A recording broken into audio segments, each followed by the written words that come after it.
I am Nikarasu with the Paparasu, and in this video, I'll be going over my first thoughts on Fantastic Four First Steps. So far, I've liked what we've seen from the trailers, and plan on seeing it with theaters with cousins of mine. Now, I've never really been the biggest Fantastic Four fanatic, especially when it comes to heroes I enjoy more like Spider-Man, but I have always liked the Fantastic Four. I grew up with the early 2000 Fantastic Four movies. And after rewatching both movies recently, I still enjoy them, even if I have my issues with them. Now, don't get me wrong, I am looking forward to this movie, like I really am. However, with so many Marvel flops in the past few years, I have my doubts. Despite the trailers looking good, I'm still doubtful. Batman v Superman taught me a valuable lesson. No matter how good or great a trailer may look, the movie can still turn out to be ass. After watching the trailers of Batman v Superman, I was really looking forward to it. I was so excited. What I thought was going to be one of the best movies of all time turned out to be one of the worst movies of all time. One of the worst superhero movies, that is. So I swore to myself that I would never fall for the same crap ever again. The trailers being good doesn't mean that the overall movie is going to be good. Lesson learned the hard way.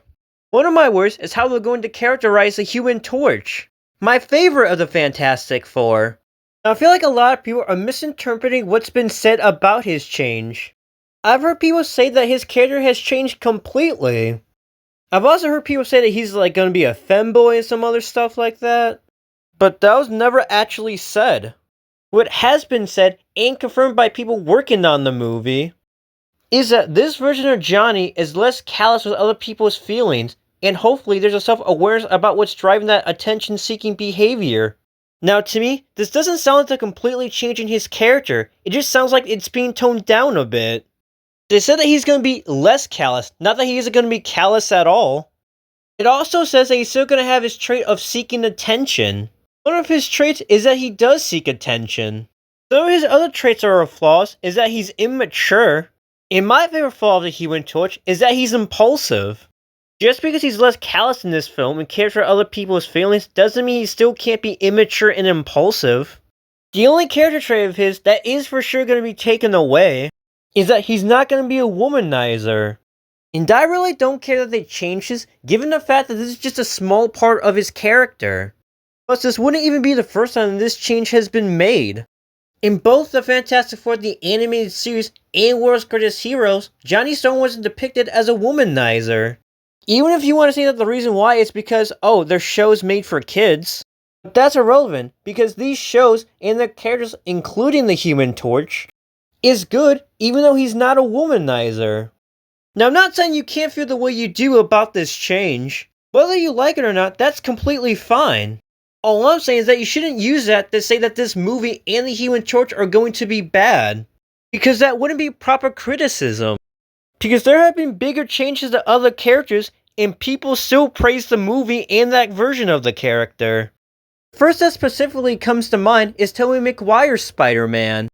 And in those movies, instead of giving him web shooters, they gave him organic webbing. Peter being able to create web shooters is a great way to showcase his scientific mind. It's not just the fact that he's creating web shooters.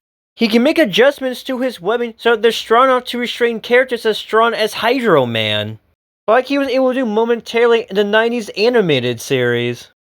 Also in the 90s animated series, due to Spider-Man's scientific mind, he knew how the Spot's powers work and the technology that gave him his powers. He even amps up Spot so that he can try and save the city. In the beginning of these Insomniac games, Peter was helping Otto Octavius invent stuff, with one of them being a neural interface. He even looks into the problem and warns Otto that it's too dangerous to use. Towards the end of the game, Peter goes on to create the Anti-Ox suit, which helped him save Otto and save the city. I mean, I could go on, but this video isn't about Spider-Man. I'm just using him to make my point. The point that I'm making is that Peter having a scientific mind is a big part of his character. And this was taken away in Tobey's adaptation of the character. Even with no web shooters, Tobey's scientific mind was lacking. This is a big part of Spider-Man's character that was changed. But despite this big change, Tobey is still regarded to be the very best live-action adaptation by many people. myself included. Granted, I will say that this would be good criticism towards Tobey's Spider-Man. But at the same time, I wouldn't say that his movies are bad. In fact, his first two movies at least were very good. His second one being the very best out of all of them. So if we're going to hold this standard of a smaller big change being made to an adaptation of a character, say that the character and movie are going to be bad, why can't we use the same standards for other characters, such as Tobey? As for the Invisible Woman, I'm really interested in what they're going to do with her.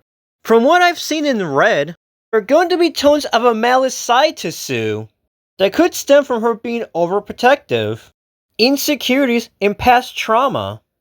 These are all flaws that the Invisible Woman has, and could create a dark side to her that she keeps bottled up inside. The Fantastic Four have a villain called Psycho Man, and in the comics, Psycho Man used the machine to bring out the Invisible Woman's dark side, which was the birth of Malice. While Psycho Man did use a machine to create Malice, part of it could be because Sue actually does have these dark side to her, that she keeps buried inside.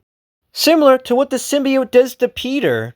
But Psycho Man could also possibly send his own evil thoughts to Sue, making her believe that those are her real feelings, that he would use so that the Invisible Woman would attempt to attack the Fantastic Four like she did in the comics and in the animated series. Now as for Silver Surfer, so I looked into this, and this is a character named Shala Bal, in that she's the love interest of the Silver Surfer, the original Silver Surfer, Norm Rad. Now, I've heard that there's a comic where she does become a Silver Surfer, but she's only in 2 panels and then dies. And even if that's the case, I still don't really care. I'm actually fine with this for 3 reasons. 1, I've never really been invested with Silver Surfer. So out of all the Silver Surfers there have been, whichever one they go with, I'm fine with it, since I don't have a preference for a Silver Surfer.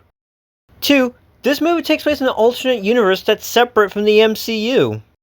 There's a chance we can see Gnome Rat in the main MCU timeline. Now I'm not saying that's for sure, I'm just saying that's something that could happen. And 3, I've seen Gnome Rat in other projects already. I've seen him in Fantastic Four the Animated Series. He was in the last Fantastic Four movie that I saw. I've even seen him in Superhero Squad. And even though I still haven't seen it yet, Gnome Rat as the Silver Surfer has his own animated series. So I'm fine with them going with another character. Like with the Human Torch, you're allowed to feel how you feel about this, whether you like it or not. Just because it's not the character that you wanted, doesn't necessarily mean that this movie's gonna be bad. It doesn't mean it'll be good either, I'm just saying it doesn't necessarily mean that it'll be bad is all. Especially when the movie hasn't even come out yet. Whether she's good or bad could all depend on her acting and her writing. Which is something that goes for all actors and characters, regardless of their gender. As for Mr. Fantastic, I really don't have anything to say. As for the actor, I really don't know much about this actor. I don't really follow actors and know a bunch of them. I also don't have anything to say about the thing other than the fact that he looks great in this movie. Or should I say, he looks fantastic. As for my other thoughts, before this was confirmed to take place in a separate universe, and thought that this would be in the MCU timeline, I was glad to hear that this was taking place in the 60s, as it would raise a lot of questions.